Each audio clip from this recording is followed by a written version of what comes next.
Redesigning లో ఈ మధ్య చాలా మంది పెండెంట్స్ కోసం వస్తున్నారు కదా మ్యామ్. అవునండి. ఎస్.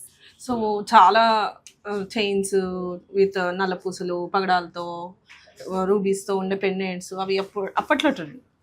అవి ఇప్పుడు వేసుకోవాలంటే ఇప్పుడున్న ట్రెండ్కి సెట్ కావట్లేదు. ఇప్పుడు ఎక్కువ డైమండ్స్ అండ్ హెవీ నగలు అలా వేసుకుంటున్నారు. సో అలాంటివన్నీ అలానే లాకెట్స్లో ఉంచేసినారు. అవి కరిగి వద్ది కాదు, ప్లస్ మెమరీస్తో ఉంటాయి కాబట్టి. సో అలాంటివే ఇవి. సో అలా డిఫరెంట్ పెండెంట్స్ ని వాటిని కలిపి మనం ఇలా రీడిజైన్. అవునండి. దిస్ ఇస్ ఆల్మోస్ట్ ఒక 8 to 10 పీసెస్ వాళ్ళవి. మనం ఓన్లీ 1, 2, 3 పీస్ పెట్టేసాము. అన్ని వాళ్ళవే. ఇవి కమ్మలు, ఇది పెండెంట్, ఇది ఒక జత కమ్మలు, ఇది ఒక జత కమ్మలు, ఇది ఒక పెండెంట్, ఇది ఒక చిన్న కమ్మలు, ఇదేమో జడబిల్ల, ఇది ఒక కమ్మలు. సో ఇది కూడా అంతే. ఇదొక నల్లపూసల్లో ఉండే పెండెంట్ గ్రీన్ బీడ్స్ తో ఉండింది.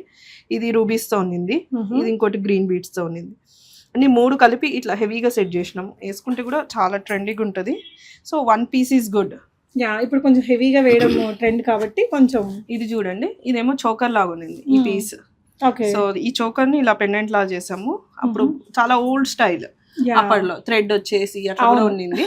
సో దాని కమ్మలకు కూడా ఇట్లా కొంచెం ట్రెండీగా ఇచ్చేసాము. ఎంత స్టైలిష్ గా ఉంది చూడండి. అంటే ఎవ్రీ టైం ఒకసారి వేసుకున్నాక చీరలేమో మనకి బోర్ అయితే ఎవరికైనా ఇచ్చేస్తాం, నగలు ఇవ్వలేం కదా. సో ఇలా రీడిజైన్ చేసుకోవచ్చు. ఇది కూడా అంతే. ఇది చిన్న నెక్లెస్ మా, ఇది కూడా అంత పెండెంట్ అంతా వాళ్ళది. ఇది మనం ఓన్లీ ఈ పీస్ మాత్రమే సెట్ చేసినాము. ఎంత క్లాసిక్ వచ్చింది చూడండి. చిన్నవి నెల్లూరు నెక్లెస్లు ఇవి. సో నెల్లూరు నెక్లెస్లు ఎవరెవరి దగ్గర ఉన్నాయో అందరూ నోట్ చేసుకోండి. ఈ నెల్లూరు నెక్లెస్ ఇలా డిజైనర్ గా చేసిద్దాము. దీంట్లో సగం రాళ్ళే ఉంటాయి, అందరికీ తెలుసు. అప్పుడు కొన్నప్పుడు కూడా అలానే ఇచ్చింటారు కాబట్టి లైట్ వెయిట్ లో ఇంత హెవీ లుక్ వస్తుంది. ఇది కూడా మేడమే చేశారు. ఉంది మ్యామ్. ఇది క్యూట్ ఉందో పెట్టుకుంటే ఈ విధంగా మనం పర్ల్స్ తో బీడ్స్ తో చేసిన పెండెంట్ పెట్టుకోవచ్చు. దీన్ని మనం చిన్న నెక్లెస్ తో చేశారు. చాలా బాగా అనిపిస్తుంది. మీ దగ్గర ఉన్నవన్నీ పట్టుకొచ్చారంటే మేడం కి చాలా ఈజీగా ఇంకా మోర్ క్రియేటివ్ గా మీకు రీడిజైన్ చేసి ఇవ్వగలరండి. తన క్రియేటివ్ వర్క్ మీకు ఎలా అనిపిస్తుంది అనేది తప్పకుండా కామెంట్ చేసి లైక్ చేసి తెలియజేయండి. మీరు కూడా ఏదైనా రీడిజైన్ చేయించుకోవాలి అనుకుంటే please do visit with appointment అండి. కొండాపూర్లో ఉంటుంది షాప్. Thank you.